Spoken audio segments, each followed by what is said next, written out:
Bonsoir! Vous allez bien? Super, je suis très content d'être ici. Moi, j'en dois beaucoup à l'école de l'humour parce que grâce à eux, j'ai une job. Avant, j'ai longtemps essayé de trouver du travail, mais je pense que j'ai pas une phase de service à la clientèle. J'ai remarqué ça l'autre jour. Quand je souris pas, j'ai l'air de Scar dans Le Roi Lion. Je suis le pire souvenir de tous les enfants. Alors, en fait, j'ai une cicatrice sur la face aussi, ce qui m'aide pas vraiment. Sinon, après ma cicatrice, les gens remarquent généralement mes cheveux. Les gens viennent me voir, ils sont comme... Mais! Genre, pourquoi tu touches mes cheveux, man? Excuse-moi, je pouvais pas me retenir.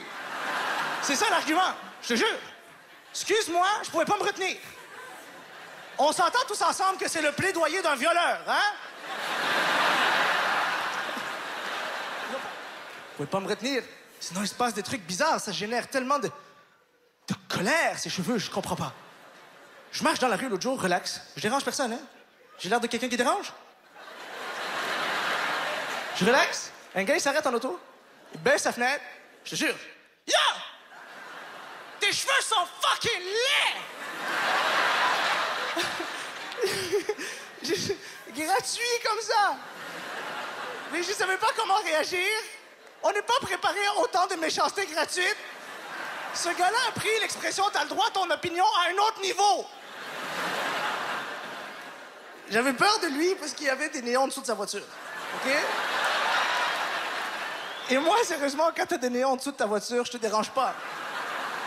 Ces gens-là veulent éclairer la rue. Je comprends pas. On peut pas débattre avec eux. Ils veulent éclairer le pavé. Qui leur a demandé? Je sais pas. C'est trop complexe pour moi. Alors je me suis dit, tu sais quoi, Adib? Tu sais quoi? Ce gars-là est habité par le mal, OK? C'est pas grave. Approche-toi de lui, pose-lui la question. Peut-être qu'il a des conseils afin de t'aider à améliorer ta condition capillaire, OK? Et là, je m'approche de lui, puis instinctivement, le gars, il ferme sa fenêtre et comme... C'est là que j'ai compris. Je me suis dit, OK, lui, dans sa tête, on est au parc safari. C'est ça. Il pense qu'on est au parc safari. Fait que j'ai dit, man! Donne-moi des peanuts!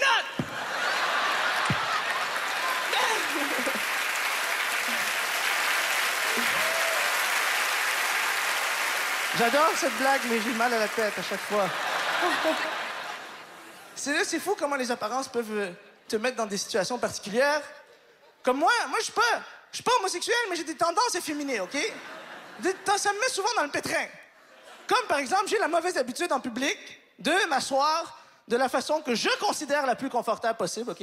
C'est-à-dire en me croisant les jambes comme une femme de 50 ans qui sirote un verre de rosé. Moi, c'est comme ça que je me sens à l'aise, OK? Et malheureusement pour moi, j'ai appris à mes dépens que pour les connards, me voir assis dans cette position-là, c'est la quantité nécessaire d'informations pour pouvoir cibler mon orientation sexuelle et me crier des affaires comme « Hey, la tapette!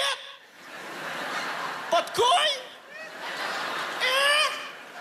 Tapette? C'est quoi te prendre dans le cul? Hein? » J'ai jamais compris pourquoi c'est toujours les garçons qui semblent accorder le plus d'importance à la virilité, qui se préoccupent le plus du confort de mes testicules. Parce que quand je suis assis avec une posture d'homme normal, ces gars-là me crient jamais « Hey, tu dois fourrer des plantes de manière constante! »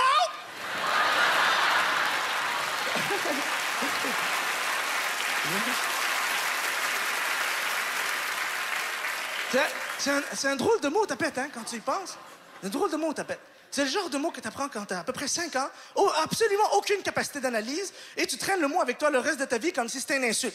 C'est bizarre quand même, hein? Moi, j'ai trouvé une solution, OK? Ça attire l'attention, mais ça règle le problème, OK?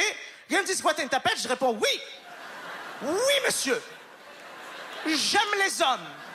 J'aime les garçons. J'aime les pénis. J'aime les pénis. J'aime en voir. J'aime en rencontrer. J'aime les chatouiller. Je veux savoir qu'est-ce qu'ils ont à dire. Tu comprends? Pour moi, monsieur, la passion sexuelle, la tendresse et l'affection se traduit parfaitement à travers le corps d'un homme. Quand je vois un pénis, je suis de bonne humeur. Quand je vois un pénis, j'ai le goût d'aller au glissade d'eau. C'est ça qui arrive. Ça me met de bonne humeur comme quand on va au glissade d'eau. Puis la grande glissade, celle qui chatouille les testicules.